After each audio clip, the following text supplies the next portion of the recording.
Climate Week. There are brochures outside, and there are many other events besides this one. Tomorrow night about adaptability on Friday. It's on Friday, I don't remember. On Saturday at Town Hall, the 3-hour depot. On Sunday, a walk. So please take a look at the brochure, and I hope that you will attend as many events as you can.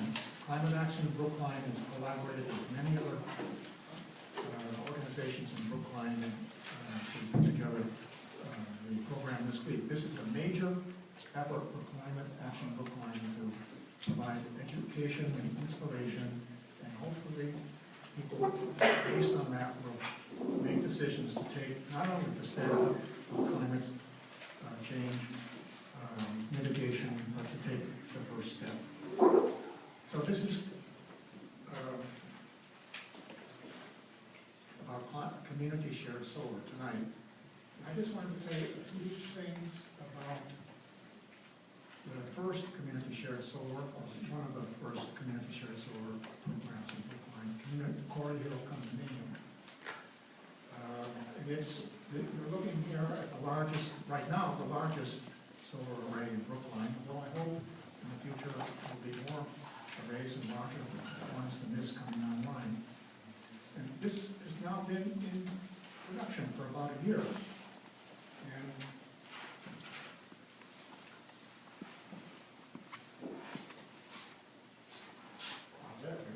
this is our electric bill last year. This is the bar graph you see on their electric bill. And this is this year. It's been very worthwhile for the condo. We actually had a 6% increase in our fees, but because of the new revenue stream coming from solar, we only increased our fees 1.25%.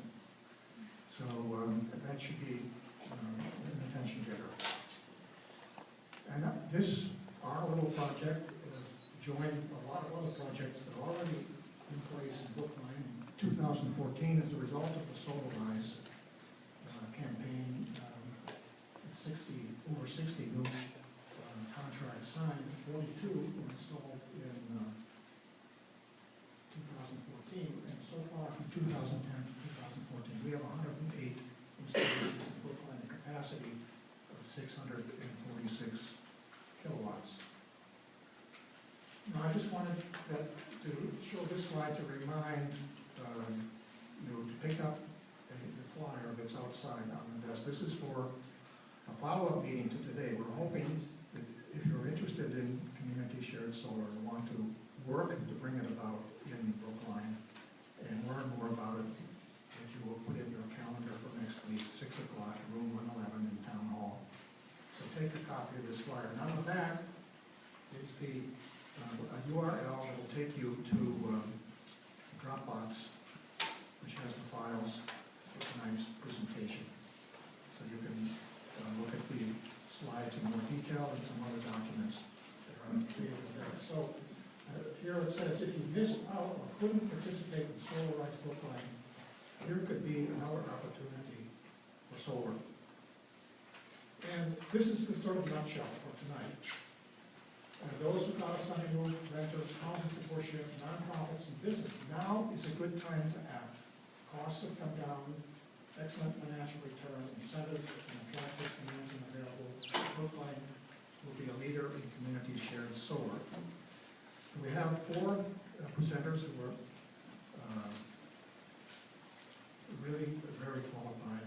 And first is Tommy Bertolo, and then Emma Cross, Lisa Raffin, and James Mayo. I will let each of them introduce themselves. So Tommy, take it away.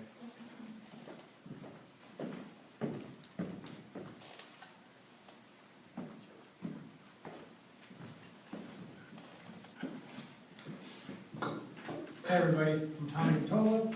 I'm a town meeting member, a resident, and I happen to work in energy economics for a living. I don't know if, so that also has the date, my name on it, but it's sort of hard to see in this particular projector color. Hopefully the rest of our slides do a little better. I work for a firm called Synapse Energy Economics. We work on behalf of government clients, EPA, DOER, a number of others, as well as advocates, consumer advocates, and environmental advocates. You might say against the utilities, but I think in general just for the public good. I just flew in this afternoon from Columbia, South Carolina. Yesterday I testified before the South Carolina Public Service Commission as an expert witness to help them understand some of the details behind making sure you treat your net metered customers fairly and the customers who don't have solar fairly, so that everyone gets a good deal and the state of South Carolina is better for it. I'm better for it as well. I even got t-shirts. I'm a little tired. So I want to start with electricity in New England. We're going to bring it to community solar at the end, so have some patience. But actually, I'm going to go backwards so you have a little more light. I should have said this a minute ago. I would like Mary Dewart to stand up, and I would like everybody who's not named Mary Dewart to applaud her efforts. Mary has been working at Climate Week for 5 years now, and it's a phenomenal success, not only, but certainly because of her, and I appreciate it. So let's talk about electricity in New England. We're going to boil it down to community solar, but we got to get there. It turns out that NSTAR doesn't own any electrical generators. They don't own any. That's the law. They're not allowed to. What they do is they buy electricity in a wholesale marketplace. The generators are all competing, trying to drive down price, drive up efficiency any way they can, and NSTAR buys from this marketplace. And they buy this electricity. They can't buy any other electricity. This is what's out there. They can't control it. And so in New England, you see there's a little bit of coal and a little sliver of oil. Not very much. In other parts of the country, coal can be more than 50%. Right? But in New England, it's not very much. And that's good if you care about emissions and the health of people and the environment. But you see there's a little chunk of oil gas and a big chunk of natural gas. That oil gas is mostly natural gas. They can burn oil sometimes, in the way the EIA does the reporting, we can't tell how much of each, so we give it its own category. But there's a big chunk of natural gas, and that's our fossil generation. It's about 40%. Coal and oil have about twice as many pounds of carbon emitted per kilowatt hour as does natural gas, but that's all your fossil. Then you've got a big chunk of nuclear, and then you start getting into the other stuff. We've got some renewables and some hydro. Hydro is traditionally broken out from the other renewables. They're both renewable. It's just the way we do the reporting. And then import is not short for important. It's short for imported. That electricity predominantly comes from Hydro-Quebec, and it's predominantly hydropower. There's some fraction that is imported from New York. New York's generation mix looks a lot like the one you see there. So the stuff from New York tastes like what we have now. Moving forward, we expect coal to get smaller. The last few coal units are slated for retirement, with the exception of Schiller in New Hampshire. And nuclear is getting smaller. Vermont Yankee retired in late 2014, so going forward, that pie slice will be a little smaller. What's going to get bigger? Natural gas. Salem Harbor is getting a natural gas plant. We hope renewables will get bigger, and they will. And imports may get bigger if the Northern Pass transmission line is built. That's going to bring in Hydro-Quebec hydropower into New England. But at the end of the day, we need enough kilowatt hours to fill up that pie chart. So as you can see, emissions are going down. That's to the good. In terms of price, and the wholesale price of electricity in New England is what sets at least half of your electric bill. It turns out that most of the time, the price of natural gas sets the wholesale market price for electricity. Natural gas is very cheap right now. It's been very cheap for a while. Part of that is hydrofracking, part of that is other things, but that's the reality. During the polar vortex, remember like last year at this time when it was really cold for a solid 3 months? So it turns out that when it's really cold for that long, people go home, they turn their heat on, and businesses have got their heat on, and all of the natural gas delivery capacity in New England is being used for heating customers. And then there's not enough natural gas left to burn to generate electricity. And when that happens, we burn oil. Total amount of oil burned is not very much, but the price of oil is substantially higher than the price of natural gas. So for about 3 months in early 2014, oil was setting the wholesale price, which is why all of your bills just went up tremendously in the last month or so. You know what I'm talking about? Anybody? Yeah? In about a year, they'll probably go back down again. Well, who knows? We'll see. It's a market, right? So Adam Smith's hand is going to tell us what we pay. I want to talk a little bit more about that renewable section, though. So this is a zoom in of that renewable section plus that hydro section, right? Hydro is about half. We burn some biomass, some woods. We burn plenty of trash. And we've got some wind and solar. Moving forward, that hydro section, New England, hydro's not going to get any bigger. There's just not very much more hydro resource to tap. Refuse is also not likely to get much bigger. It's hard to cite trash burning, and you know most people don't want to live next to an incinerator. That's a thing. So what's left? Wind and solar. If Cape Wind was coming, that would get much bigger. At this point, it's not clear that it will. But we do the best we can. In terms of policies, there's 4 fundamental policies that are driving renewable growth. And then another one coming, which will drive it a little more. RGGI is the carbon cap and trade system that the New England states, plus Delaware, plus Maryland, currently participate in. There's a cap and trade system. We're in it. Has your life been noticeably worse? If not, call the Tea Party and let them know it's okay. We're getting through. And so the way it works is you want to emit carbon, you pay a fee. That fee goes to the states, and the states can use that money legally for whatever they want. Massachusetts uses that money to fund energy efficiency and renewables, because if we do more of that, we'll emit fewer fossil fuel emissions. RPS is the policy that says each year we have to purchase more electricity from renewable sources.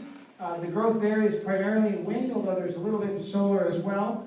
Massachusetts, through 83 and 83A, set up a provision to require that NSTAR and the other utilities buy long-term contracts for renewable energy. That looked like that was going to work really well. Now that Cape Wind may be unraveling, it's not clear. It's an open question. And then there's plenty of tax incentives, because if you want more of something, just make those people pay less taxes. The challenges to renewables, siting is difficult. We all want renewables. We don't necessarily want to look at them. That's just a reality.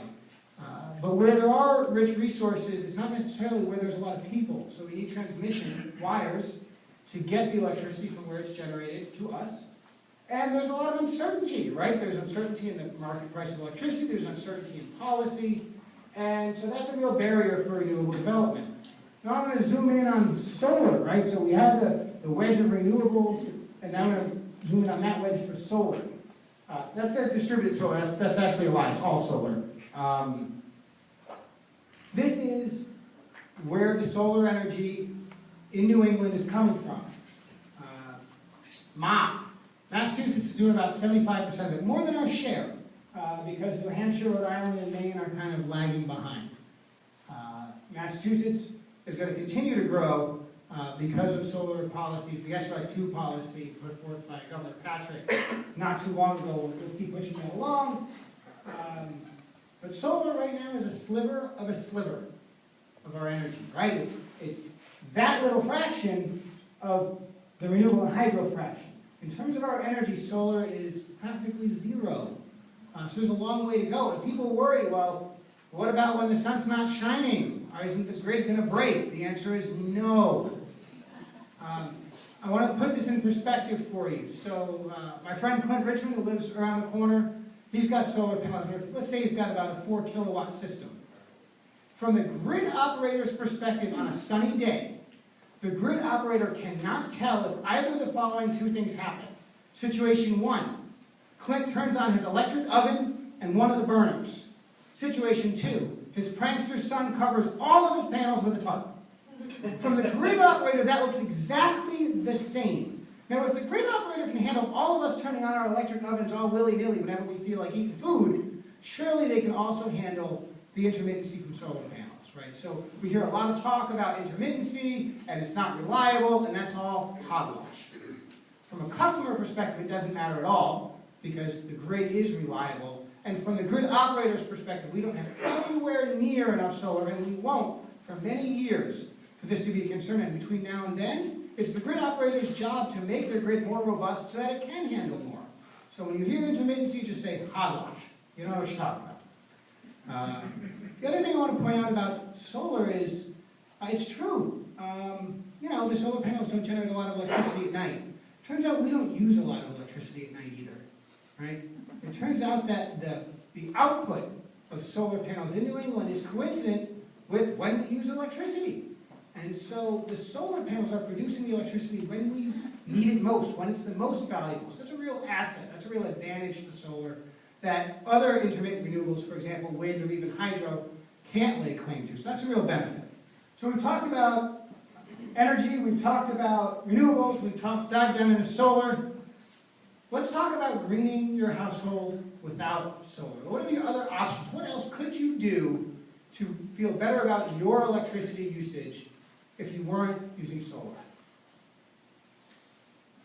You got to believe me on this one. Embrace the negawatt. Energy efficiency is always your first option before you do anything else, before you do solar, before you use green credits, before you do anything.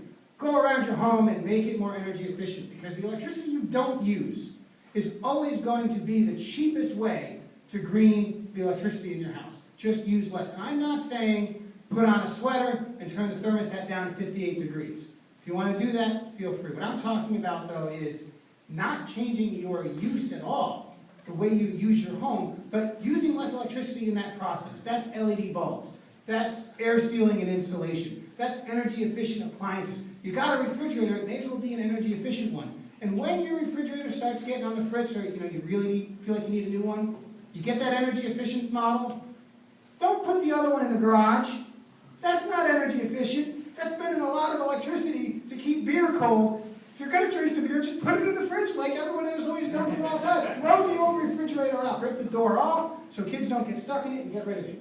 Energy efficiency is far and away the #1 option. It's cost effective, gives you lots of different ways to do it, and what's really nice about it is you got $10 burning a hole in your pocket, energy efficiency.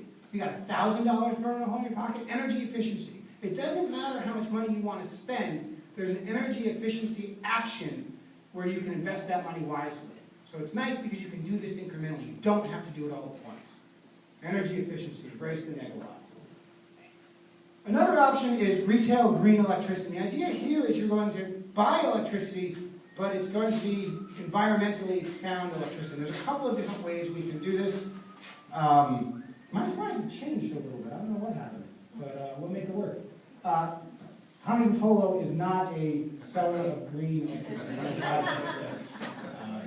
In any case, though, Mass Energy is one option. Mass Energy is a nonprofit, and the way they provide you green energy is they find medium-scale renewable projects that need help with funding, with financing. They provide that financing. Where do they get the money? They get it from you. So you make a donation, which is tax-deductible to them. They help finance green energy projects, and the green attributes, the REC, from that electricity, they tear up and retire on your behalf so no one else can use it, and that's how your usage becomes green. And this is a legitimate, ethical, and audited way to do it. But you can also use Viridian. Viridian is totally different in that they're not a nonprofit, they're for-profit, and they sell you both the electricity and the greenness. And that means that the price could be more or less than Instar is selling, and it's going to fluctuate on its own schedule. The green attributes that they acquire aren't necessarily from New England. In fact, they're almost certainly not. They're from places where green attributes are much cheaper, like Texas or the Dakotas or Oklahoma. So it costs less. The subsidies are going to a different part of the country. You've got to choose which one works for you. You can no longer choose Instar Green. That's been discontinued by the Department of Public Utilities. I know if you want to learn more about Mass Energy, you should go talk to the moms in the back of the room. Right? Mothers out front. Thank you. They'll be able to help you out. And if you do decide to sign up, you definitely want to sign up through them, as I have, as it turns out. So okay, let's talk about with PV. There's some PV issue again. Tommy Vitolo is not a photovoltaic detail. but we'll get there. So you can buy panels, you can pay cash, or you can finance them, or you can lease them where someone else owns the panels on your roof and you just buy the electricity off of those panels. Those are all models to make it work. What's important fundamentally in terms of how this affects your bill is when you turn on something in your house, the meter's spinning this way, right? It's spinning, and then your solar panels kick on and the meter starts spinning this way, 1 for 1.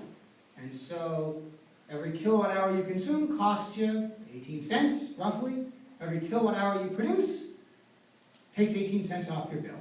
And if you generate in a given month more than you use, it rolls over to the next month, right? So it's really intuitive, it's 1 for 1, it's exactly as simple as you would hope it is.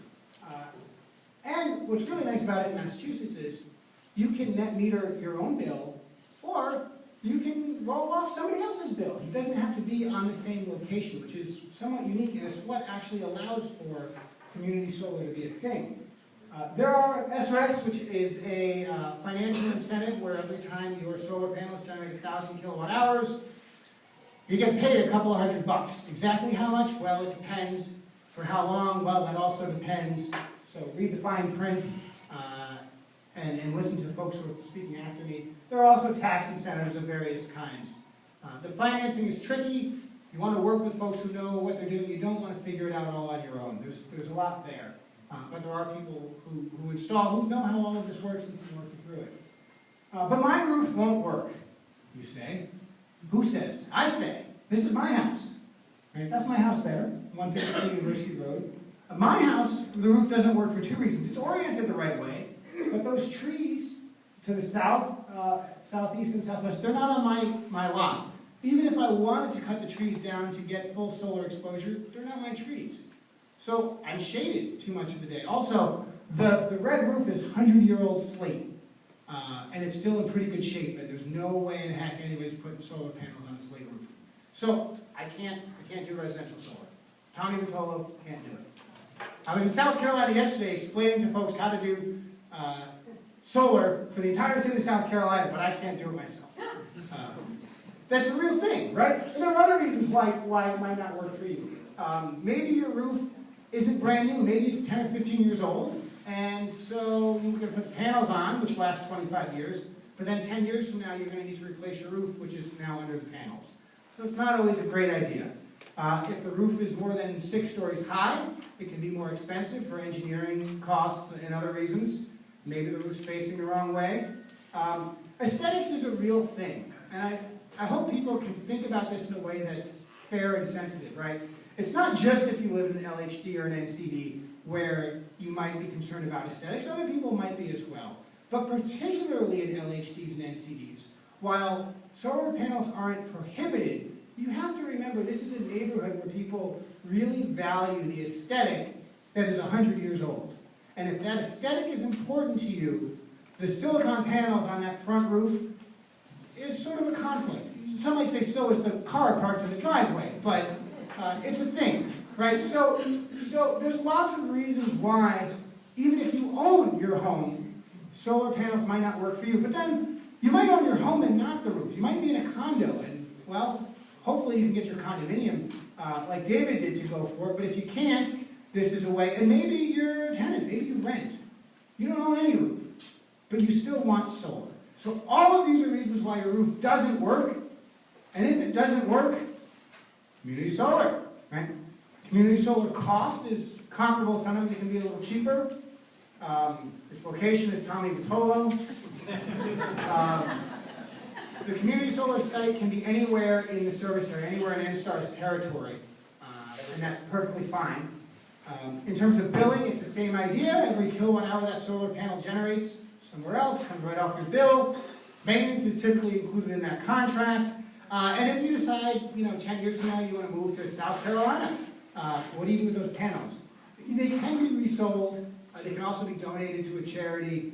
Because community solar is relatively new, this is a little bit of uncharted territory, but it can be done. And so, read the fine print. Other folks want to talk about financing and more details about community solar. I really just wanted to set the stage and references. And that's it. So we'll be on a panel later. Hold your questions till the end, I guess. Thank you.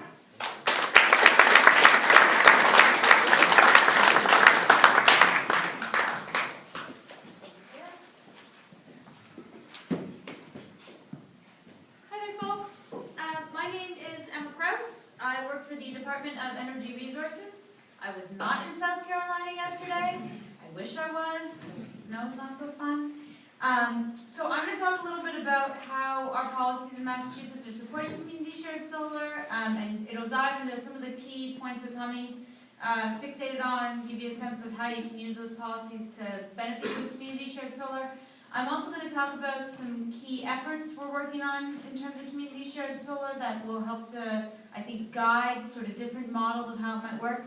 And finally, I'm going to mostly focus on a program I've been working on designing a residential solar loan program. And part of that program is being able to get a loan from a local bank to do solar, whether you're doing it on your house or you're having an ownership stake in a community shared solar model. So here we go. So as Tommy talked about, there's lots of opportunities for solar in Massachusetts. The virtual net metering is key, that ability to be able to offtake the credits or to assign them to somebody else. The SREC2s are also a key way to finance your solar, and a lot of the resources and support that the Department of Energy Resources can offer.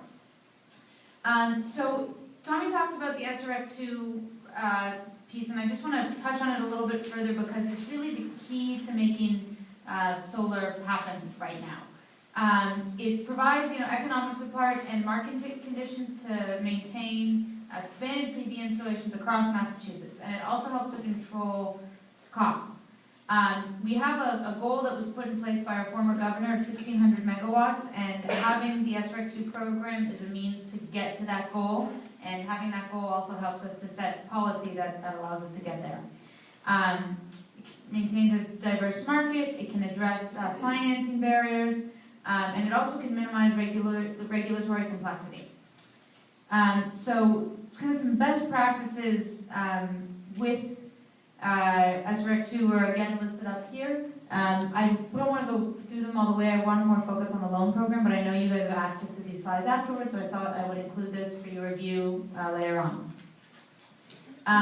So there's a couple different ways of doing community shared solar. There's, as Tommy said, the third-party ownership.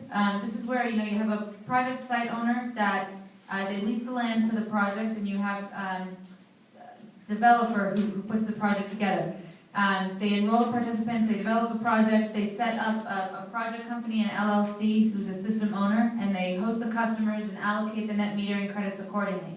What you would do is enter into a long-term contract with that owner to purchase those net metering credits and offset your electricity. So that's one model. I'm going very, very broad with these models. There's kind of nuances. I'm going to talk about two main ones, and then there's a lot of different nuances that can happen. So for that, this is a kind of visual of that example of Garden Out in Brewster that came into being a little while back.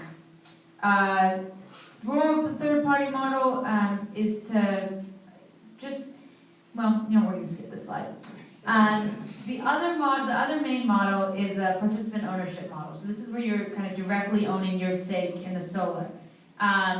You would have a private entity, that LLC, formed by the participants that are developing the project. The private entity, that LLC, owns or leases the property on which the solar PV system will be installed, and that really drives the process. The participants, because you actually have an ownership stake, you benefit from not only the net metering, but you also benefit from the tax incentives for the project. Because you own the system, you get the federal tax credit, you get the state tax credit, and you own your SRECs as well, which means that you're also generating money that way. So this is one of the reasons that participant ownership model, owning the community shared solar piece, is really key. And that's one of the reasons with the loan program we really directed it towards ownership, because it seems to be a much more sustainable financial model. So an example is the Harvard Solar Garden. We actually have one of the people who is behind making that happen here today, Haskell Worland. And this is a collectively community-owned solar project where the subscribers are the shareholders. There is a lot of success with this project, and if you just kind of want to understand how a community-owned garden could work, they have a website with a lot of information about how things happen, and there's a really great model in Massachusetts to just see how community shared solar can get off the ground. We kind of covered this already, Brewster. Okay, so I'm going to move on to some of the work we're doing on Rooftop Solar Challenge 2, which is one of the main focuses that I work on, and how we're talking about community shared solar and solar in general to make it more accessible, more affordable. So under this grant, Rooftop Solar Challenge 2, it's a federal grant that Massachusetts participates in, and the goal of the grant is to reduce the soft costs around solar. Things like permitting, zoning, financing, interconnection.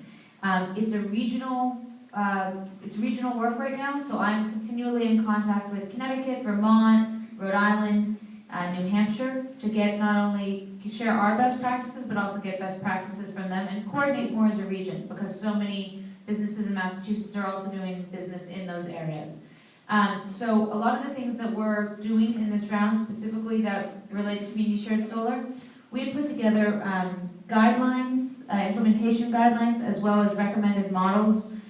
We put together these 2 guides. They're on our website for anyone interested in doing community shared solar. Admittedly, they're rather dense, so we are going to be putting together outreach materials to make them a little more accessible. We also have several different municipal partners that are using individual funding to do very specific community shared solar projects. One that might be of interest, because I know that Condominium community shared solar is of particular interest to Brookline. Thanks to the great work David did on Corey Hill, as well as a Cambridge condo guide that had been published a couple years back, we're taking both of their work and putting it together to create a Massachusetts guide for condominiums interested in pursuing solar. It will outline how to do community shared solar in a condominium, or if the condominium just wants to get solar that will power the common areas in the building. So that guide should be published probably in the next month or so, based on a review process, and will be available for anyone in Massachusetts who's interested in putting solar on a condominium. So stay tuned for that. We're also working with the town of Winchester to look at ways of doing community shared solar on a nonprofit. I think House of Worship is where we're very much focused right now, and hoping to figure out sort of a sustainable model for how we might get nonprofits access to solar. So keep going through. Other ongoing community shared solar activities just kind of throughout the state. We're hoping once the loan program is launched to issue an RFI, a request for information, just to get more information about what's going on with community shared solar out there and how else the state can be helpful to facilitate it. Another interesting one is out in Western Massachusetts. There is the Center for Ecotechnology. They've gotten a grant from the John Merck Foundation to demonstrate sort of sustainable models for community shared solar. And they're really looking to do small projects, like under a megawatt projects, and how to make that a sustainable kind of model.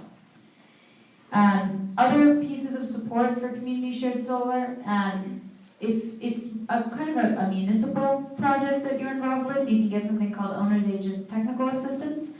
This is where the municipality can get a grant from DOER to figure out basically how to make the project feasible, and also for initial stages of development. So if it's the town of Brookline that might be pursuing community shared solar, this would be a great option.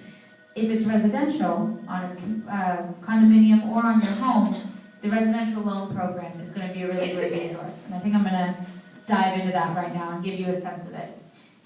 So we've seen over the past 4 years that the Massachusetts solar market has boomed, and the SREC 2 program has really supported that and continued that growth. Any kind of financing is essential to maintain that progress. So, you want to put solar on, you have to be able to afford it. We've seen, PPAs and leasing solar is one way to serve the solar market. However, for the direct ownership, you need a loan. And home equity loans for solar currently aren't ideal. They don't make the project as feasible. We did a study in 2013 that really demonstrated that direct ownership of solar by Massachusetts residents benefits to a substantially greater life cycle to the homeowner and the local economy in general. So we wanted to figure out a way to give homeowners access to residential loans that would allow them to perpetuate the growth of solar and create opportunities for local economic development. So we have the Massachusetts Solar Loan Program, and we're establishing loans that are accessible for installers, customers, and lenders, and are competitive with a PPA and a lease. We want to help, really boost that local economic development piece. So local banks, local lenders, local installers. So there's three kind of key players in this, obviously: lenders, customers, and installers. We're going to have lenders on board that are, as I said, local banks and credit unions. You can see depository institutions here. I know for the Quarry Hill project, there was a local lender involved. That would be the kind of person we would love to have involved in this program. Sign up for our program, local Brookline bank that you know, giving you an unsecured loan to do solar. So that's kind of what we're aiming for with the lenders. If you're a borrower, there's a couple different ways for you to be eligible. So anyone who's in a Massachusetts utility territory, so you guys would all be prime candidates considering you live in Brookline. You can do a project that's a new project, you don't have one on your home yet, or if you already have a project and you want to add on a couple more kilowatts, you'd also be able to get a loan for that. Any types of the residential properties you see here, so a single family home, individual condominiums or townhomes, of course with the homeowner association's approval, and then owner occupants of residences with up to 3 units. The other piece, which I think is big for why we're here tonight, is if you are participating in community shared solar. So essentially, if you can demonstrate that you have direct ownership stake in the community shared solar project, and you need a loan in order to maintain that stake, so for that private ownership model, then you'll be able to get a loan for your portion of the community shared solar participation. So in terms of kind of how to ensure you're going to get a loan, the project needs to meet certain technical eligibility in order to qualify. These are very similar to the Commonwealth Solar 2 program. If anyone who has solar is familiar, that was a grant program that the state ran. That program has ended, and we've taken a lot of the elements of that program for our loan program in order to keep things as synonymous as possible. So it has to produce a certain amount. The installation has to be performed by a Massachusetts electrician. You have to use, appropriate equipment in compliance with all permits, interconnection, etc. Essentially, you have to do this legally, which is a good thing. You have to meet warranty requirements. And you have to make sure that you're using sound equipment. I wanted to put this up here in case we had any local Brookline installers in the room, just so they could get a sense of what to expect if they're going to work within this program. And just so folks here know, any installer that participates in the program will have been qualified in either the Commonwealth Solar 2 program or will be qualified as part of the loan program, have they not been before. So any installer that's participating in the loan program is going to be somebody that is legitimate and has shown us and demonstrated that they know what they're doing, they're using the appropriate equipment, and they're really going to put a good system on your house that's going to produce and be installed well. So this is the crux of our program, and I know it looks very complex. I'm going to go through piece by piece. Essentially, we've got $30 million of state funding to execute this program, and there's 3 main credit enhancement mechanisms where we're using that money in order to make the program a success. So the first one is an interest rate buy-down, as you can see. So for any loan issued under the program, we will, for $5 million, we'll have a budget of $5 million for this piece to start, and we will buy down the interest rate the lender sets by 3%. The lender is also not allowed to go above a 6% interest rate. So let's say you're going to Emma's Bank and you're going to get a loan for your solar project, and the lender says, okay, we're going to issue a 6% loan. We will use the state funding to buy it down by 3%. So you're actually going to get a 3% loan, so a low interest loan. After our $5 million has been expended, after we've used it up, we're going to evaluate to see where the program stands. If it's a success, if we need to keep buying down the interest rate at that level, or if we might be able to ratchet it down. We're going to take a look.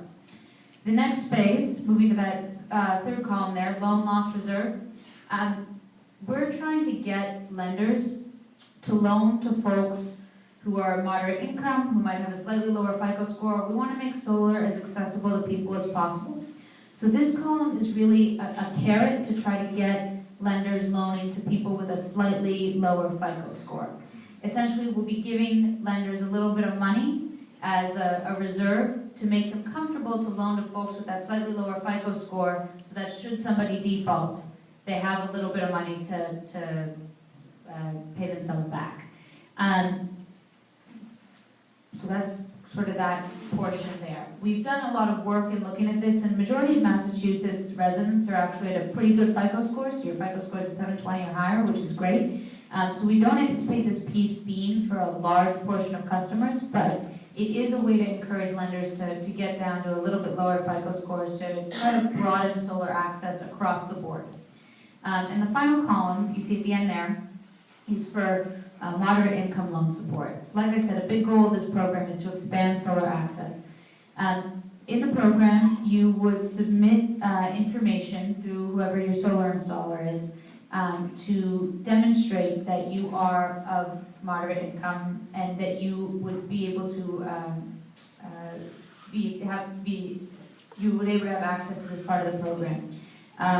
We would verify that information, and if we verify that you indeed meet the kind of moderate income level that we've demonstrated here, you'd receive essentially a grant that would help to pay down your loan and would mean that your monthly payment for your loan is much less. So this is something that when you're doing with your installer, the technical application, you're applying for the loan, you could also say, you know, I think I qualify as moderate income, here's my information, can you check me out? Oh, okay, I do qualify as moderate income, great, and we're going to give you, you know, $2,000 grant. You know, it will be calculated, but giving you a general number.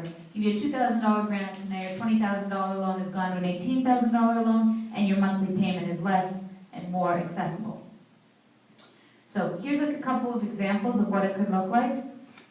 So, you know, let's say you're a borrower, you have a 700 FICO score, and that's your household income. This is what your loan would be. This is what your funding might be because you've got that FICO score. This is what your interest rate buy down would be, these kinds of things. Your standard system is usually a 5 kilowatt system, and that's kind of your standard cost generally. So these are just some examples to give a sense. Again, something I wanted to put in for you to dig into a little bit, going down if you're looking at the slides later on. The Massachusetts Clean Energy Center, which perhaps some of you are familiar with, is going to be the central administrator and the fiscal agent for this program, so they'll be responsible for really facilitating the program. We're working with them right now to build a portal and a website, and also to put together a lender agreement so we can recruit lenders on board. And it'll be through that portal that you will interact with your installers, you'll interact with the lenders, and really be able to apply for the loan, approve your system, and get going. In terms of next steps, so we've announced our partnership with the Massachusetts Clean Energy Center, and we have put out our final program design, which you've seen elements for here. Right now we're working with the Massachusetts Clean Energy Center to finalize our lender agreement so that we can then go out and say to lenders across the state, hey, we've got this program, we'd like you to sign up. Once we've got them signed up, we will hopefully be able to launch the program. While we're working on signing them up, as I said, we're going to put together that web platform and the website and get essentially the program to a place that we can open our doors for business. And that's what we're working on doing right now. So we're hoping to have the program up and running by spring 2015. I realize that's a broad time frame. That could be March, that could be June. We're working as quickly as we can to get this program up and running because we recognize that financing is needed for folks to put solar on their homes. So I would say, you know, keep your eyes on DOER's website, on CEC's website. We're hoping to be able to have the program out there and doing loans as quickly as possible. Furthermore, if there's a local bank that or a local credit union that you think might be interested in doing solar loans, please have them contact me or the Massachusetts Clean Energy Center. Because as I said, the goal is to have local lenders really engage with the program and understanding that solar is a great thing to be loaning for. So we would love to have any interest from them possible. And if there's any questions, my contact information is there. I will be happy to answer questions after the other folks have spoken. I have cards. But really, excited to be providing loans that can hopefully make direct ownership a possibility for folks. Thank you.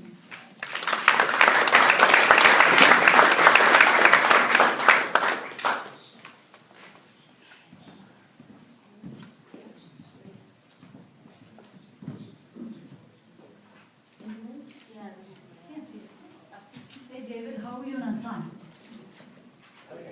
You're okay? How far behind? I got 3 minutes or? This David over here. 15?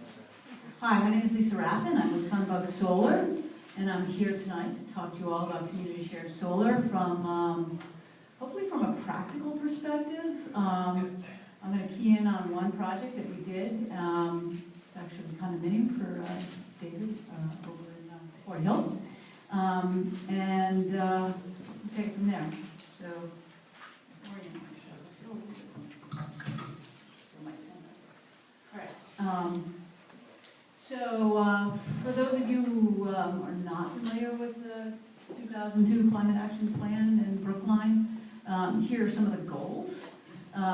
Clearly, Brookline has done a lot to get solar here in Brookline. A lot of community members have gotten it, 63 to be exact, actually. We got some updated numbers from earlier. There are 108 projects totaling 645 kW, so we're making some progress here in Brookline. Mostly single family, a few condominiums, and hardly any commercial or non-profit projects. I just listed out the goals from that 2012 Climate Action Plan. There are several goals related to solar, some that have been made progress on and some that have not. Additionally, there's some goals that seem to have come into discussion. Certainly one are looking at condominiums and rentals. How do we get solar to these folks? Community shared solar is a great mechanism for doing that. Excuse me. Commercial properties, nonprofits, schools, houses of worship, community services, town buildings, and on and on. So that kind of sets the stage for us to zoom in to Brookline. Let's go back more. Look at this map, you know, it's Brookline, and it looks like there's a lot of orange spots to put solar in. Isn't that wonderful? And everybody should be happy. Let's just go do it. We'll put solar on rooftops. Well, Tommy Vitolo, your roof is probably in this scan here, and you know, as a matter of fact, it's not so easy to put solar in communities like Brookline and Cambridge, where I live, and there's lots of challenges: shade, roofs, old buildings, neighbors, shade, that kind of thing, and shade. And so, well, we love our trees and we don't want to take them down, and so how do we get solar into our community? There's lots of ideas, and there are people in this room who clearly are committed to it. You wouldn't come out on a night like this if you didn't feel really strongly about this initiative. So this is the call to action that people in Brookline, like David Wisco-Yay, are going to put in place. We're going to ask you people to get involved starting next week. And what we're going to do is try to make Brookline more green, bringing solar to Brookline, not necessarily on each and everybody's rooftop, but through efforts like community shared solar. All right, so this is just a little bit of a summary on how can you acquire solar. So if you look at the different ways of acquiring solar under a favorable site, or and if you have available financing through the UER loan support program, it looks pretty good. You go through single family home, down to condominiums, down to larger condominiums, commercial properties, nonprofits, and municipal buildings, and there's some options there.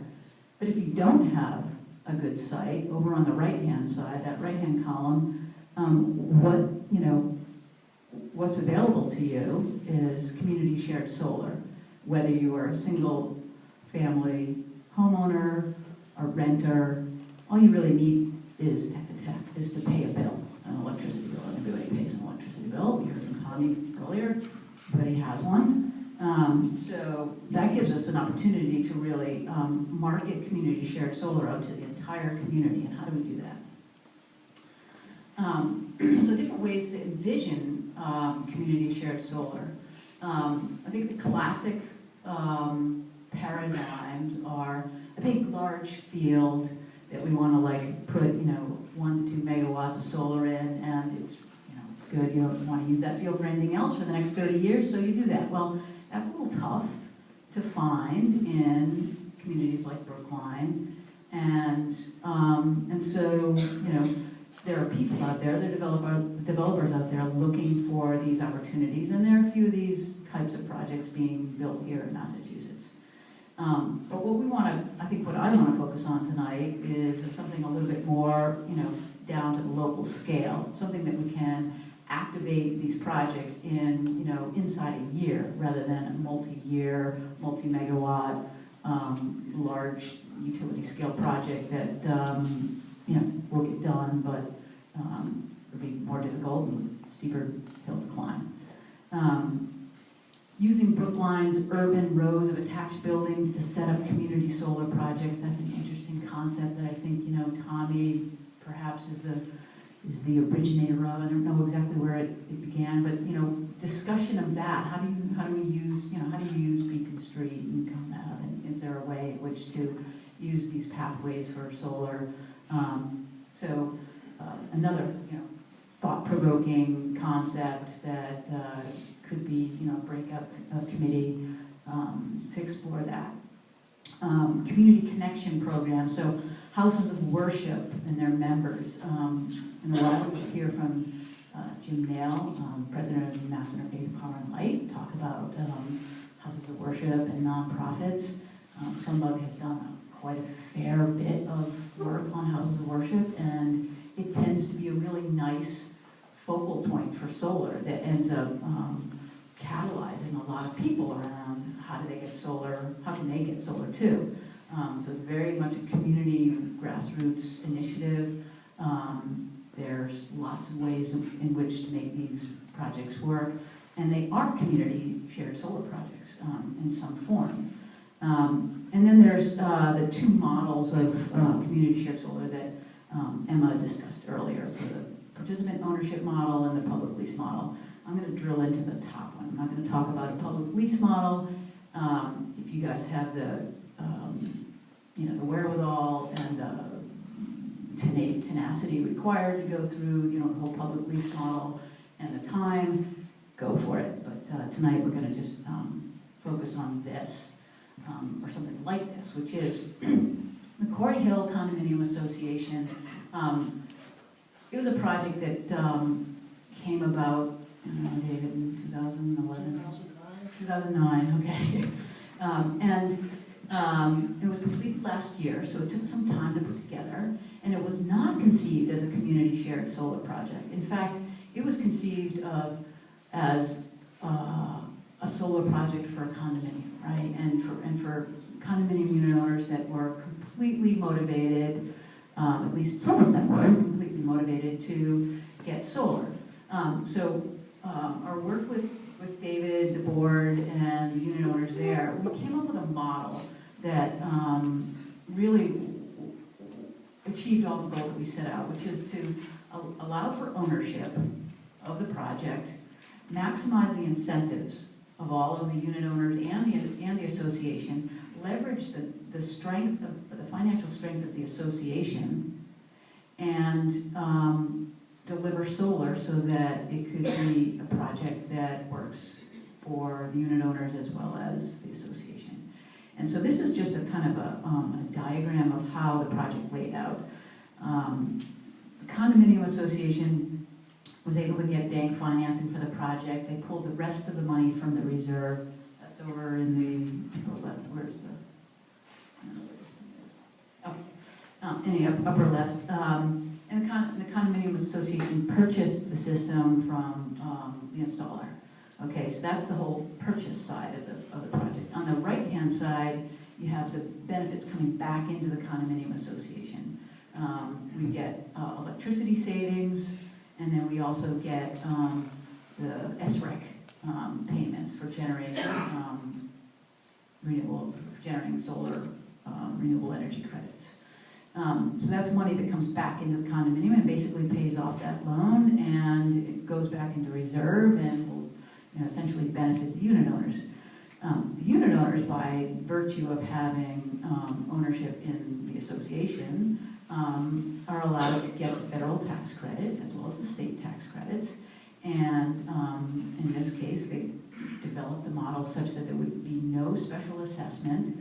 Even if there was a special assessment, they planned to model it so that every single unit owner would be net positive, no cash out of pocket in order to get the solar.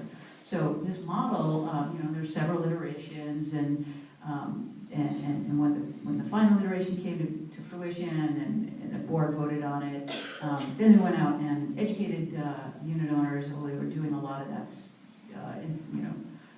discussions, informal hallway discussion type stuff throughout the process, and they went and got support and vote to have this happen. Okay, so this is a condominium association model. Not many people think that that's going to be something that's scalable or replicable, but in fact it is. And it just takes patience, innovation, which we saw, and now, pursuit. So there are, here's this model. This is part of the guide to condominiums, solar for condominiums that DOER is putting out now, that allows this to happen so that, it's beneficial to everyone. All right. There's Carter Hill Condominium. That used to be a rooftop full of old thermal panels that unfortunately didn't serve the condominium very well. We reused the structure and put down solar panels. And this takes basically addresses nearly all of the condominium's common load.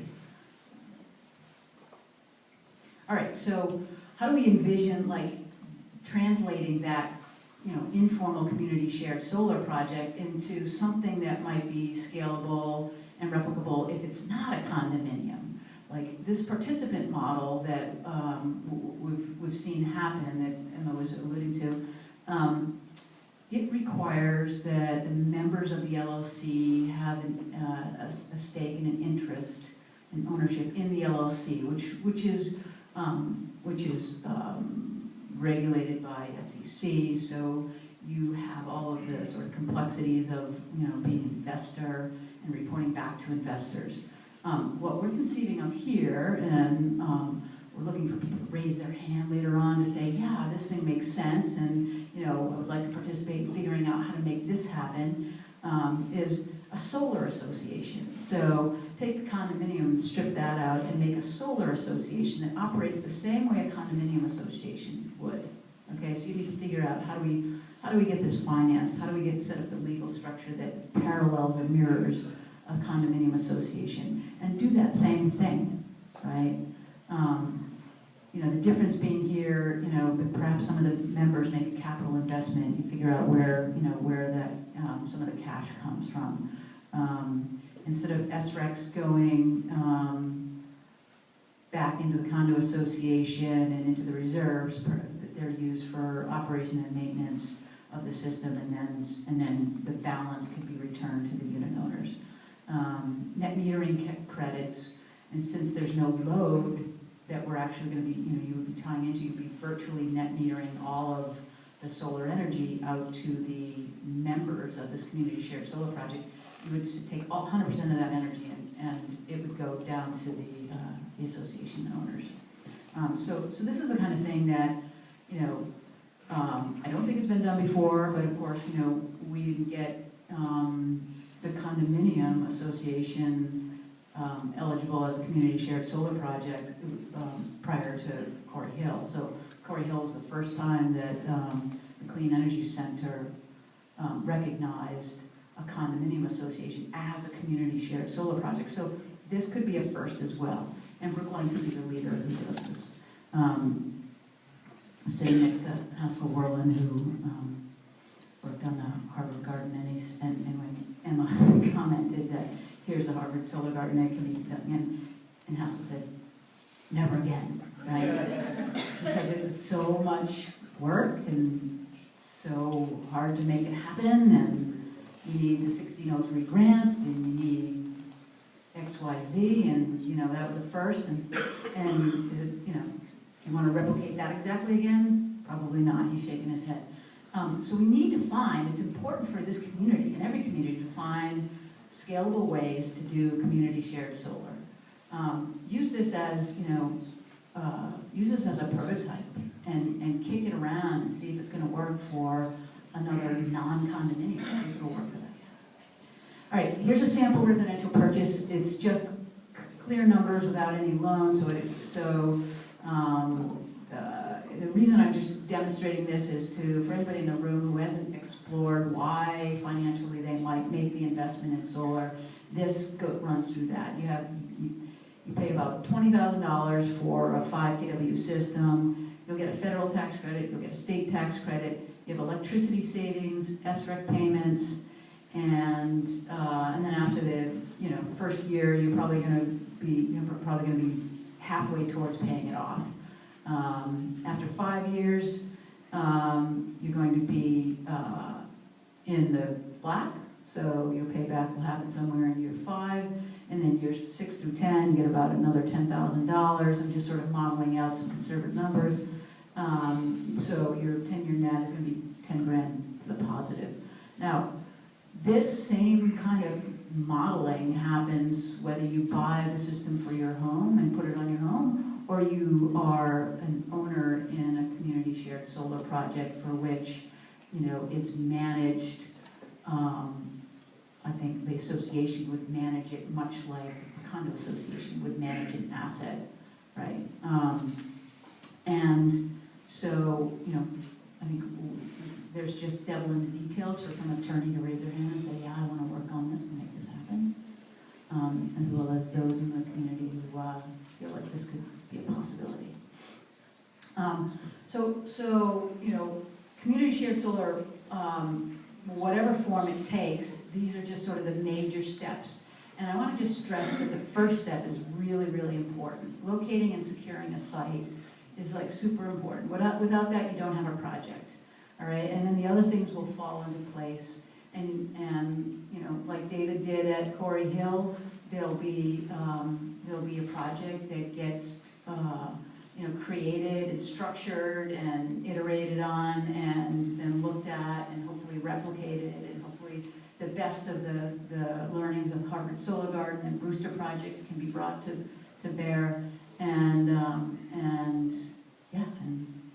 people like good qualified installers like Sunbrook Solar and SDA and will be able to help out by bringing their learnings to projects like this. Okay, this here is next few slides is just supposed to like inspire and help with this kind of like visualization of where do we put solar in our community. This is the Center Street parking lot.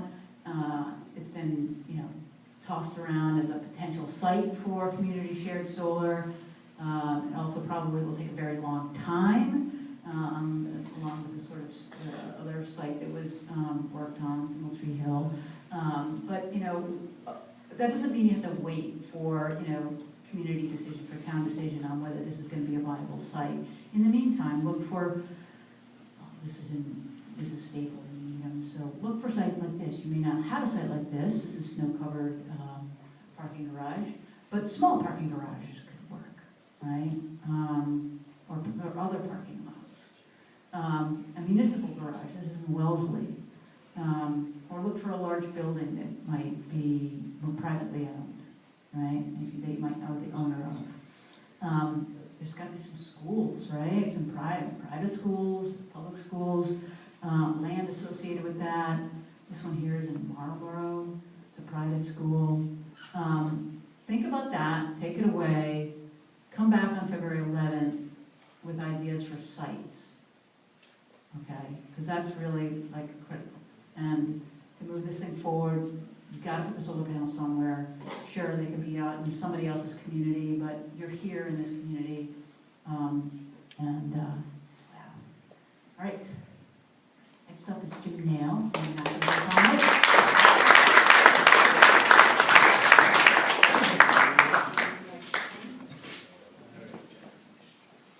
That's me.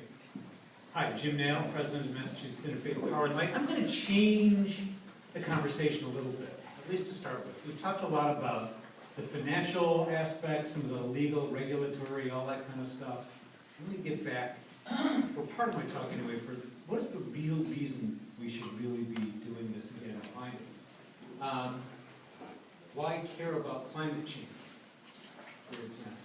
So, but let me introduce Massachusetts Interfaith Power and Light. We are the Massachusetts chapter of a national interfaith power and light movement, which is in about 40 states now, basically bringing together people of all different faiths who all believe that climate change is an important topic, believe that as people of faith we need to put the values of our faith into action to combat this big problem.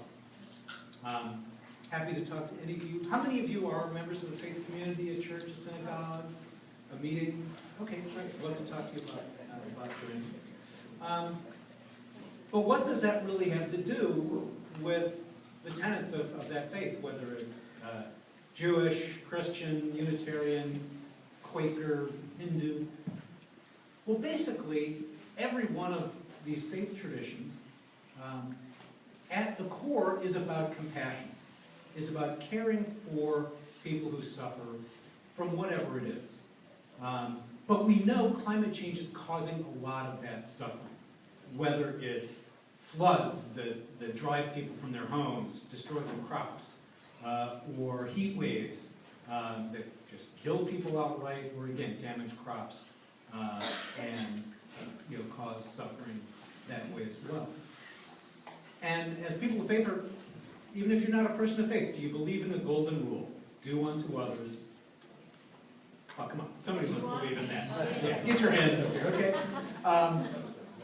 If you believe in that, then acting on climate change is something you should make a priority, and going solar is a great way to do that. If we don't act on it, this is a map done by the Union of Concerned Scientists. What would a 100-year flood look like here in Boston? And quite frankly, if Superstorm Sandy had come a few more miles inland, this is what Back Bay would have gone back to being the wetlands it was before it was filled in.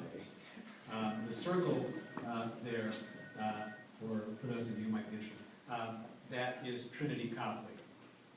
Certainly one of the most eminent houses of worship in the Boston area. Would not be a pretty sight to have that. And this is our responsibility. In the United States, we're about 5% of the global population, and over the last 100 years, we have put 30% of the carbon dioxide in the atmosphere into the atmosphere that has caused a lot of these problems. How many of us have taught our children, clean up your mess, don't expect me to pick up after you? Well, as a country, we've made the mess. We need to go pick up and clean up after ourselves for all of our neighbors around the world. Now, houses of worship are a particular problem, quite frankly. Old buildings, especially this part of the country, many of them are 100, 150, 200 years old, not built with the kinds of energy efficiency things that modern buildings can do. We have these big spaces that take a ton of heat to heat up for our services.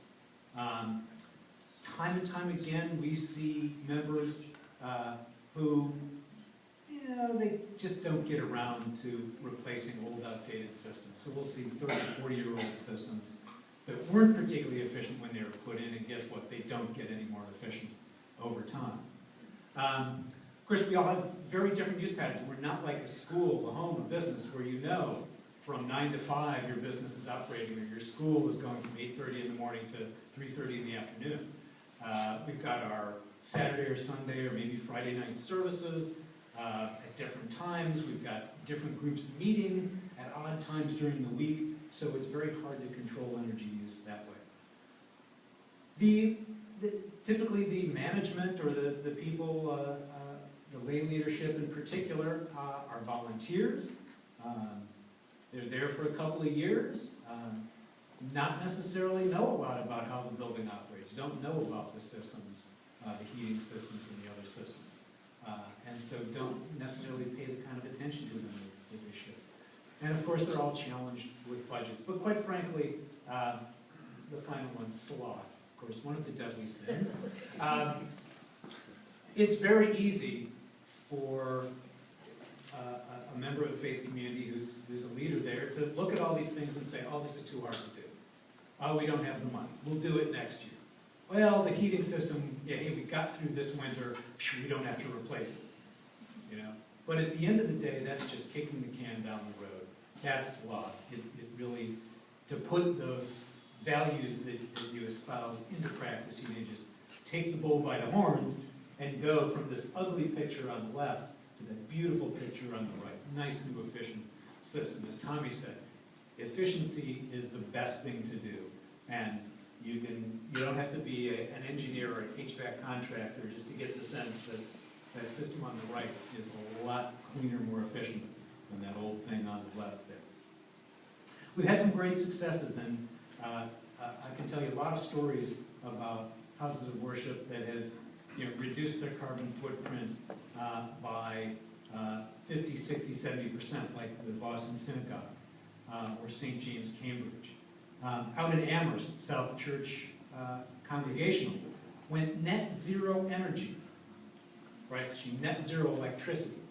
They put solar panels on, they got rid of their old gas and oil-fired heating system and went to air source heat pumps. Their solar panels produce all the electricity to drive those heat pumps year-round. Fantastic. That can be done. We've got a whole bunch of churches and synagogues and mosques here, the Boston Islamic Center there. Energy Star building, which means they are more energy efficient than 75% of the buildings in their class. And there's more coming all the time. Tommy touched on things like LEDs, great energy, way to go, energy efficient. Solar for houses of worship. Sunbug has been a fantastic partner of ours. 20-ish houses of worship that we've worked on together. All sorts of different buildings, all denominations that we've worked on. And one of the great things about it for a house of worship is particularly some of these models like the community shared model. It allows them to, first of all, leverage their limited financial resources. It allows them to be what they are. They are a community. They're about bringing people together around a shared important goal.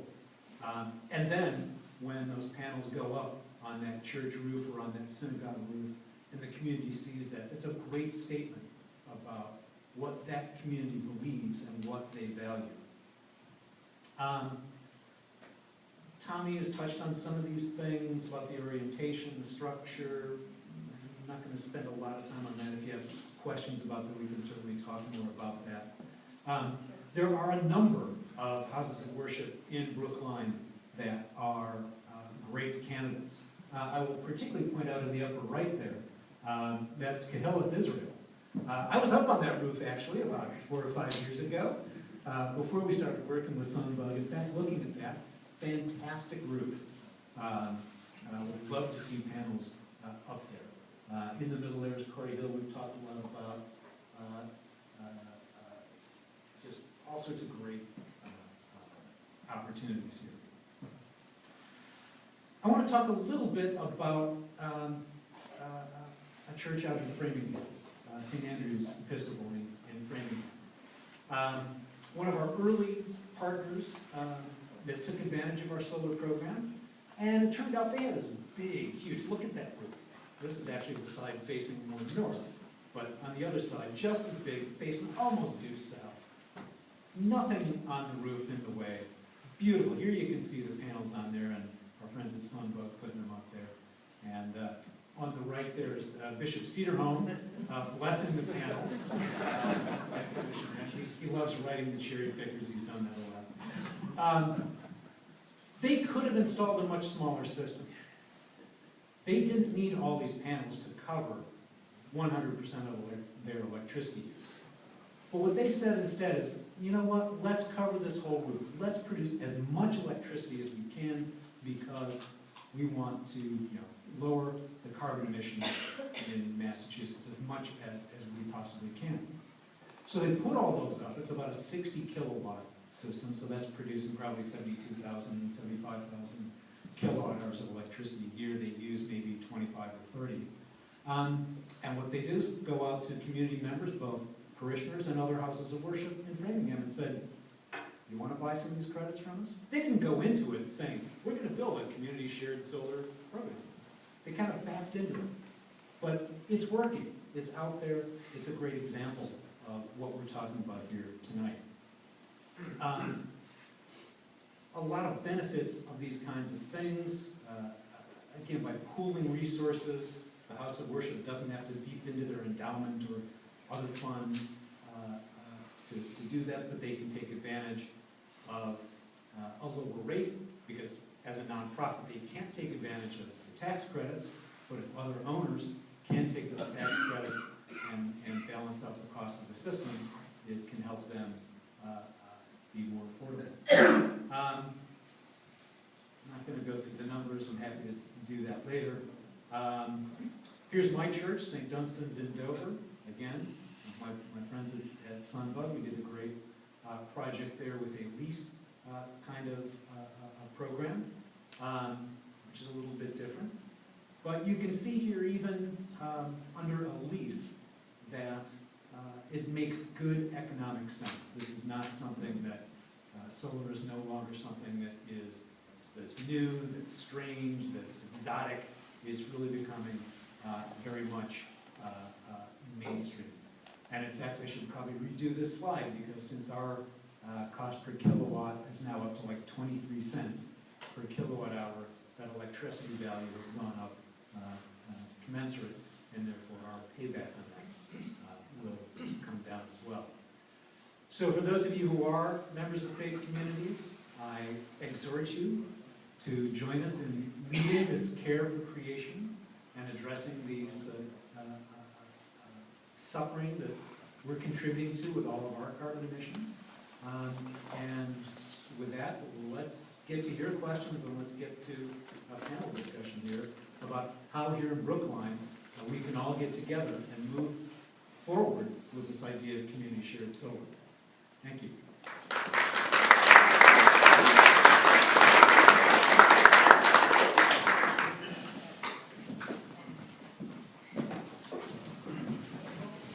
Anybody who doesn't have flyers for next week?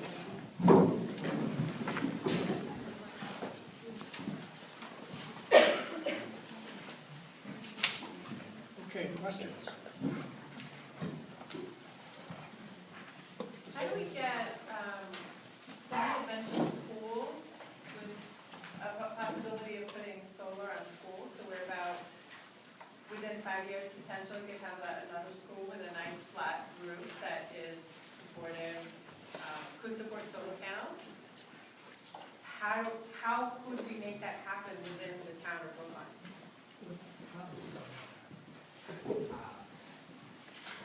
A few years ago, I submitted a warrant article. Can you hear me?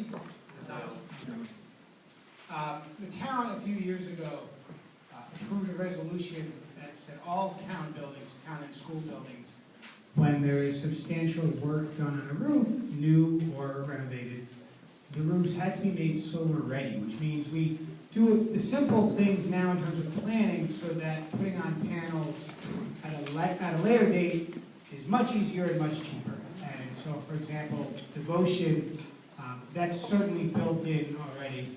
The building commissioner is on top of it, and we're going to get that at a minimum.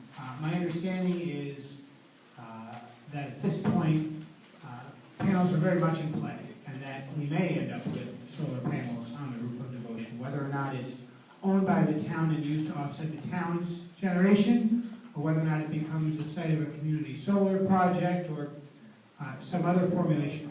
I don't know yet, but keep pushing, keep asking the questions. There are folks in this room who I know are working on it, and folks in this room for whom a little push helps get things done. So keep asking those questions. Anybody want to add? Yeah.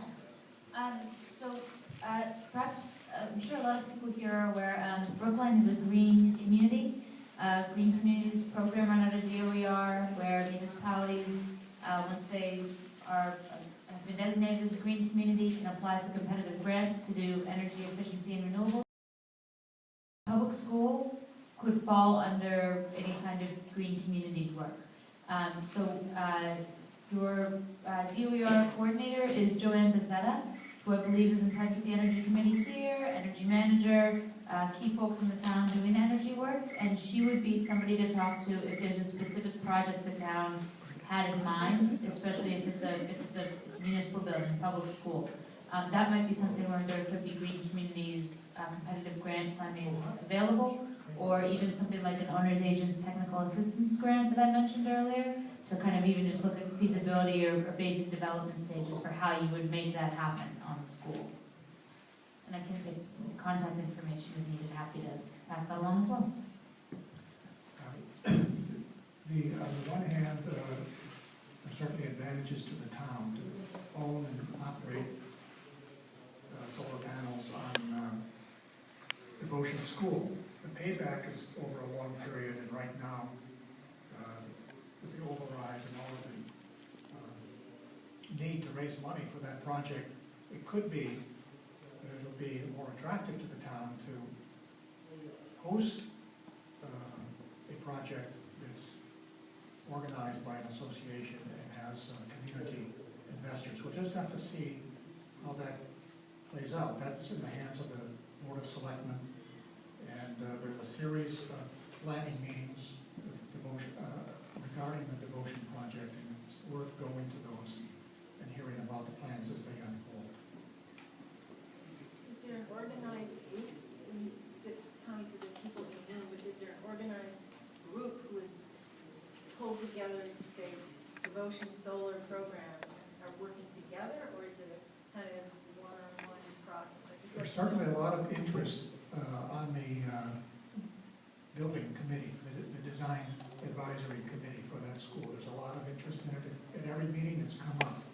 This is something we could discuss next week on the 11th. Is there some way we should link to that? And we did have one of the members of that committee come to the Climate Action Committee saying that they're open to advocacy regarding the carbon footprint of the Devotion School, including solar.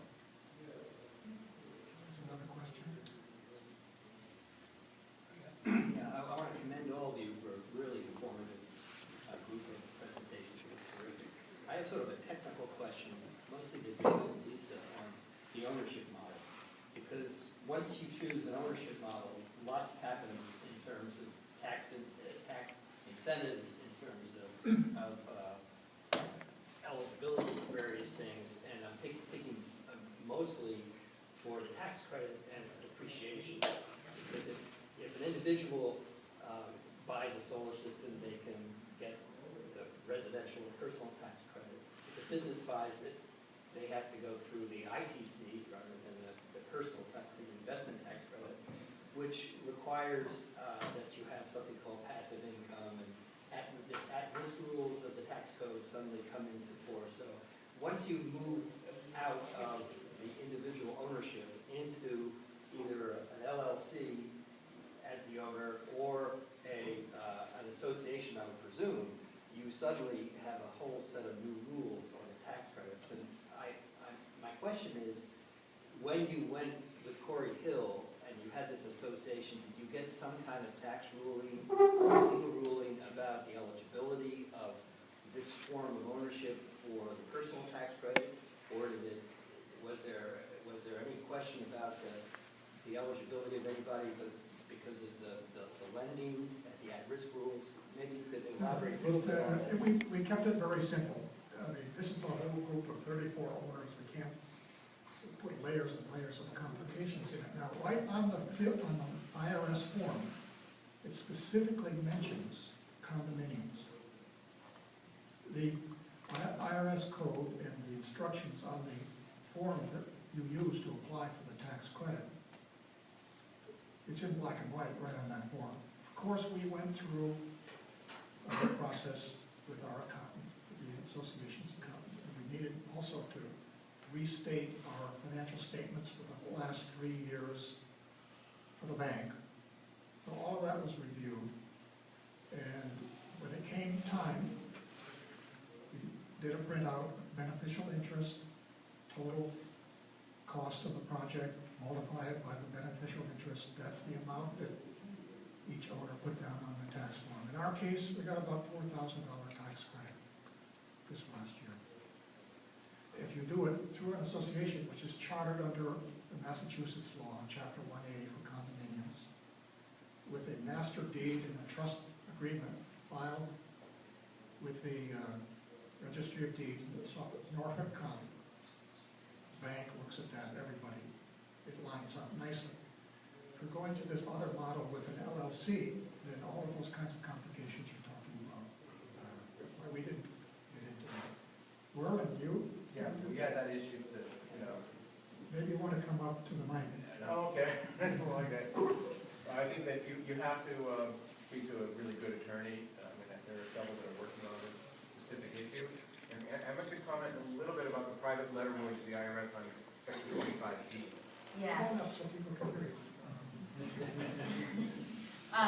Yeah, I'm happy to talk about that. So, this issue is one of the reasons that we wanted to put this condo guide together, so that we could give various associations guidance as to what they might want to pursue. So, with the help of Lisa and David and the condo attorney that they worked with on the Corey Hill project, he's been writing up material for this guide, and we've been working in conjunction with also legal counsel that's very familiar with the solar market in Massachusetts, so we can ensure to apply the condo piece to a solar context. So we're hoping that our guide will be able to help address those questions and help you better make these kinds of decisions.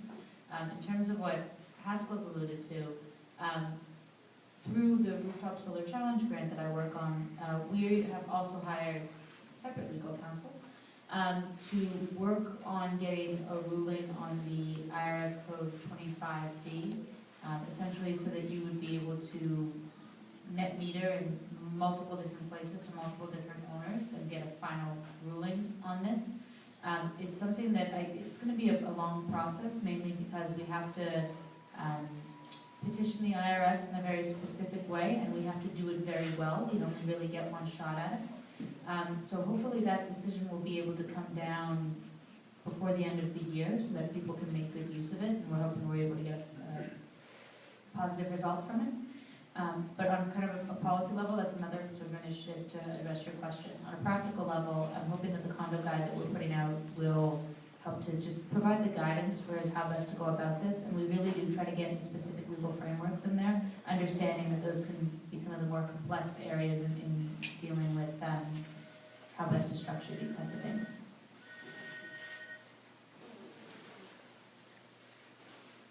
Yeah. Yes, I know we're breaking new ground here, and the guide isn't out yet, but the Corey Hill Condominium Association, 37 units, did you say? 34 units. 34 units. There are different sizes of condominium associations, and the Coolidge Corner area is replete with these 3-4 unit condominium associations. So I'm wondering, is there a critical mass such that you would really need to have several condominium associations that are each very small join to create a critical mass, if there is a critical mass that's needed in order for this to work as a community share? Do you follow the question? Yeah, I think so. So I don't think that you need to join multiple condominium associations of 3 to 6 units together to form a community share solar. A 3-unit condominium can work for a project, both technically, financially, legally, and you need 75% votes. You want to get all 3, right? In order to get the project, and it scales down like that. It's a little micro community shared solar project, and we're doing these kinds. We're just not calling them community shared solar projects, but they're being done. So, Well, I mean, yeah. the 3-unit condo association might typically well, enough to cover our easily 3-unit load. But, if you want to go beyond that, I wonder if there's some synergy by having several of them that are literally right next to one another think as a group, while we'll cover all of our adjacent roofs to really offer more than just what we need. There's, the modularity of solar panels means that that kind of economy of scale isn't there like you might think it is, right? So doing 3 buildings right next to each other at the same time, there's a little bit of savings, right? Especially if the roofs are identical. But you can capture those savings with 3 separate projects. You don't have to legally make that one project to get those benefits. Generally. Yeah, Talk to a lawyer. yeah, we want to keep it simple. Yeah. Vernon, you had a question? Well, mine was related. Can I take that a different way? Instead of talking about condominiums, if you talk about the participant owner model, clearly, a couple of you said that the first task, the hardest task, particularly in a place like Brookline, is to find the site. The DOER manual or guidebook or whatever ran all the numbers, assuming a 105 kW system, which I think is about 30,000 square feet. Do you have an impression as to whether they thought for that kind of a model that was kind of a minimum size, or if not, can you talk at all about, for the participant ownership model, what you think would be a minimum size to cover all the soft costs? I can speak to the guide itself, and then I'll let these folks talk about different models on the ground.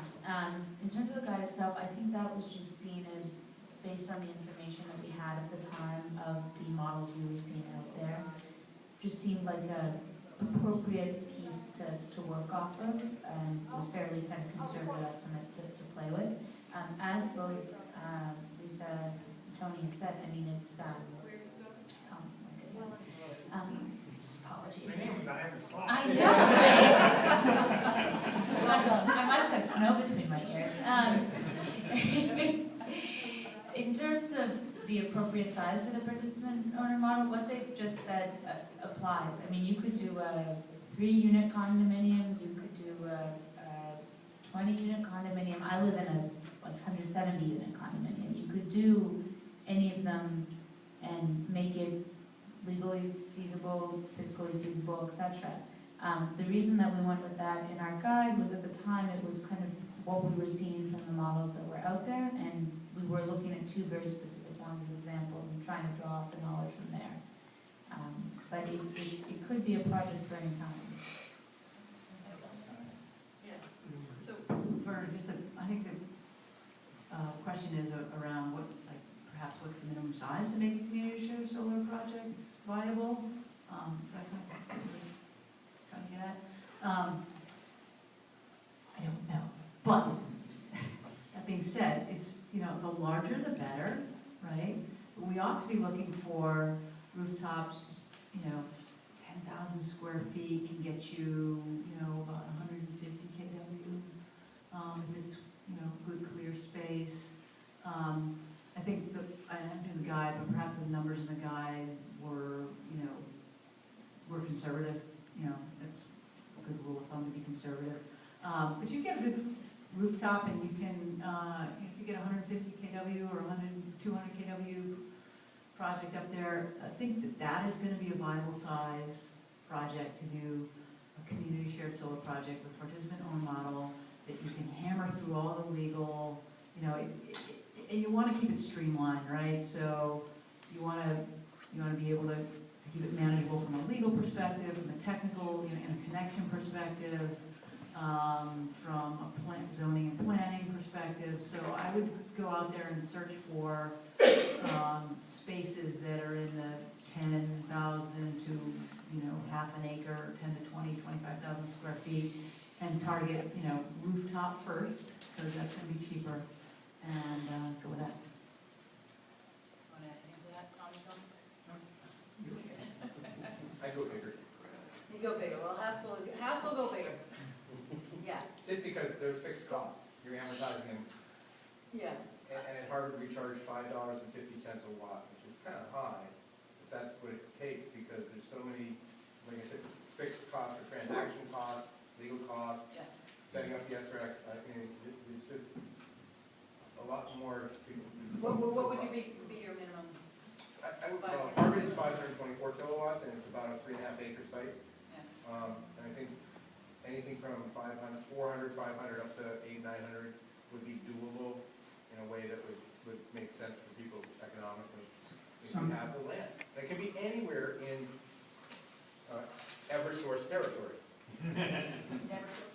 Neversource. So I'm gonna, as a panelist, I'm going to exercise the right to ask a question, right?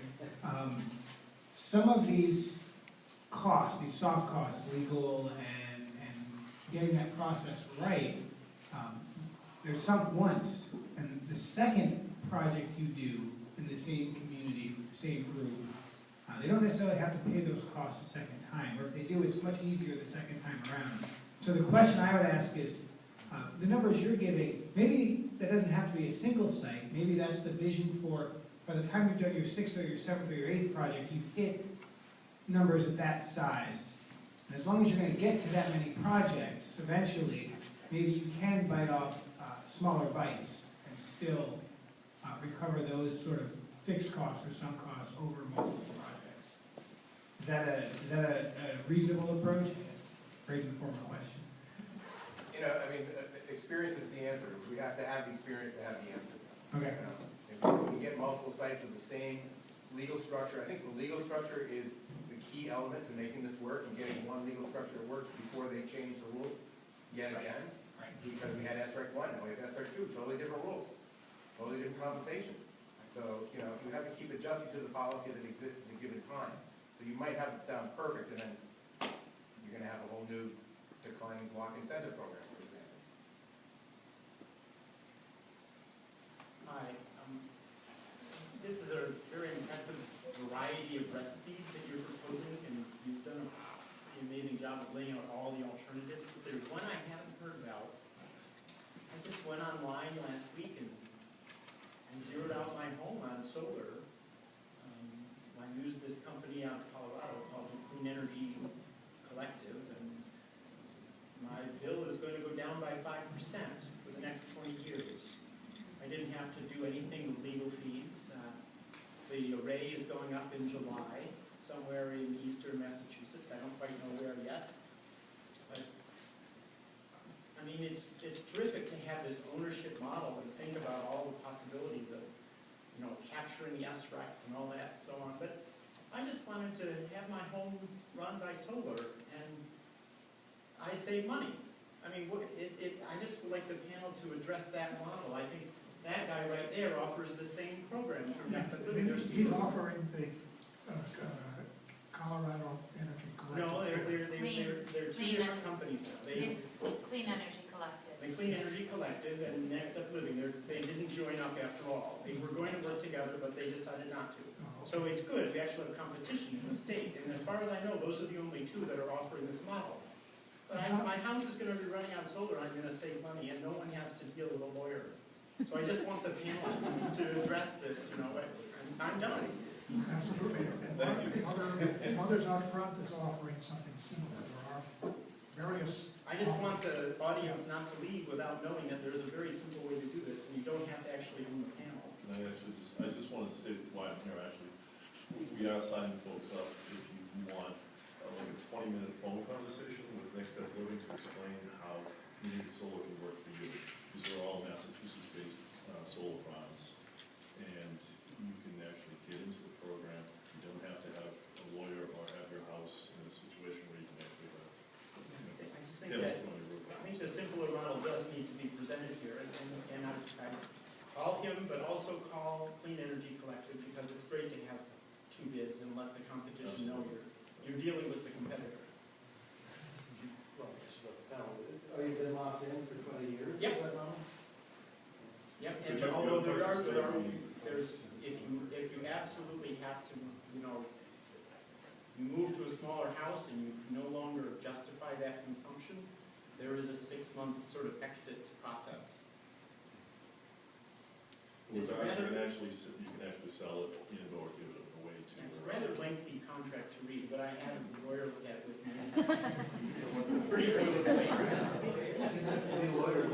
No, I had a lawyer look at it with me because I'm the chairman of the Energy Commission in Newton, and I wanna let people know of the different alternatives. And so I needed that contract to be very clear to me. The 5% reduction is not very much. I just wanted solar. But collectively, we can make a little bit of an impact, and it's, if you look at the numbers which Tommy was showing, it's very small to start with, but this is a start, and it's a way for people who cannot do it on their individual homes. And they take care of maintenance and liability and all that stuff.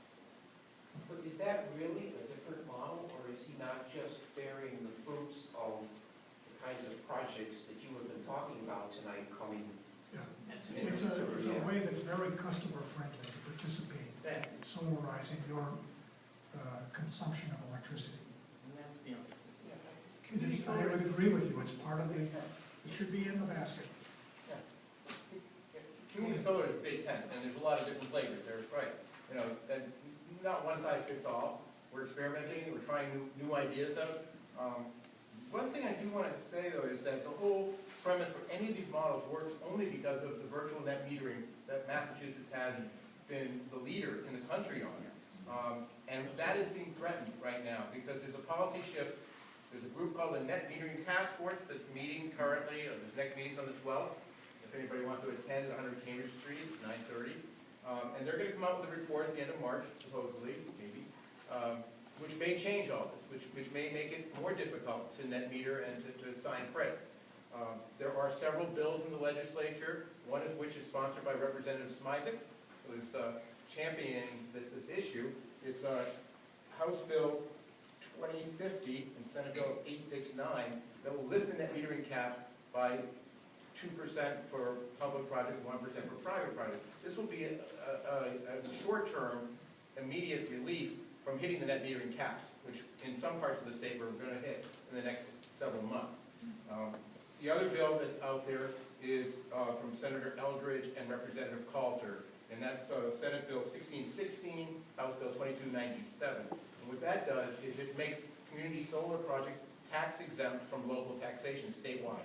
In Harvard, we got it as a home rule, so it's exempt from property tax, which will impact the cost of everybody's shares or everybody's individual discounts.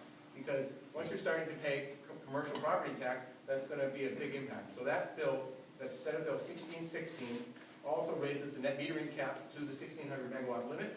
It exempts all projects that are under a megawatt from net metering, which means all rooftops. And it also has an element of energy storage incentives, so we can be like California. So if you have a chance to call a legislator, get them to co-sponsor Senate Bill 1616.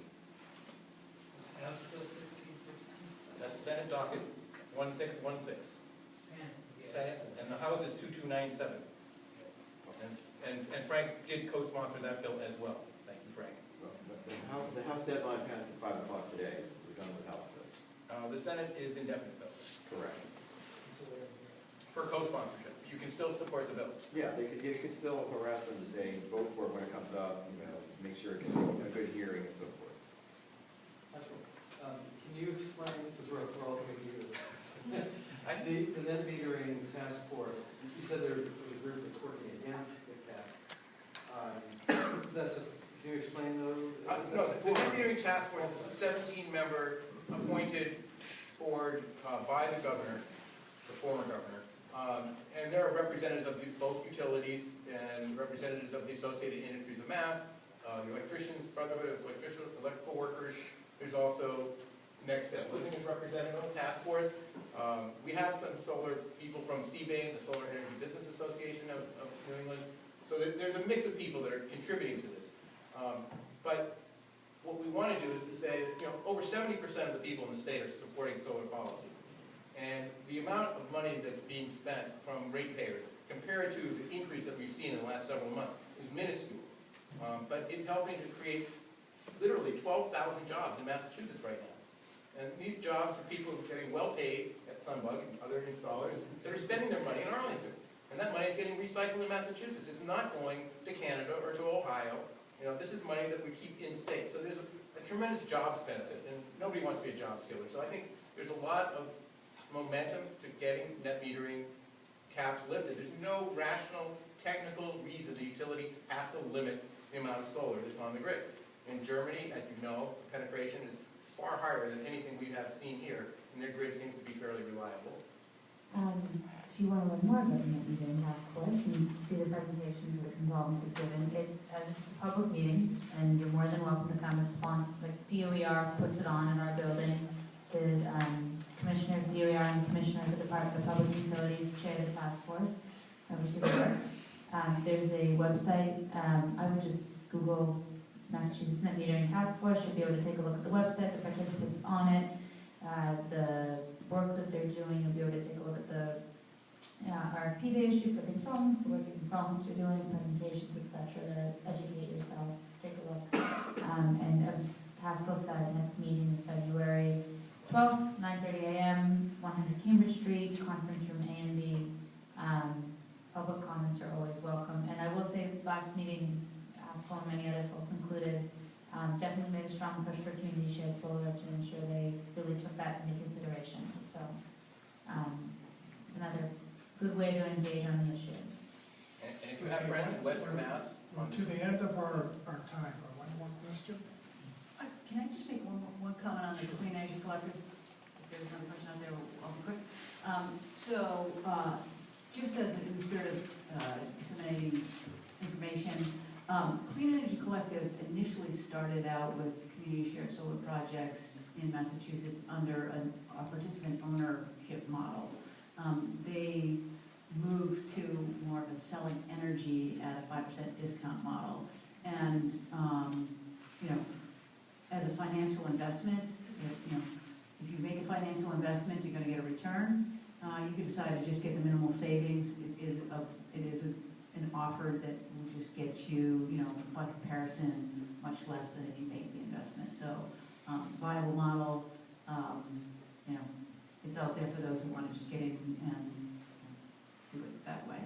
Yeah, just figuring the opportunity cost of all that time. I would like to thank the panel.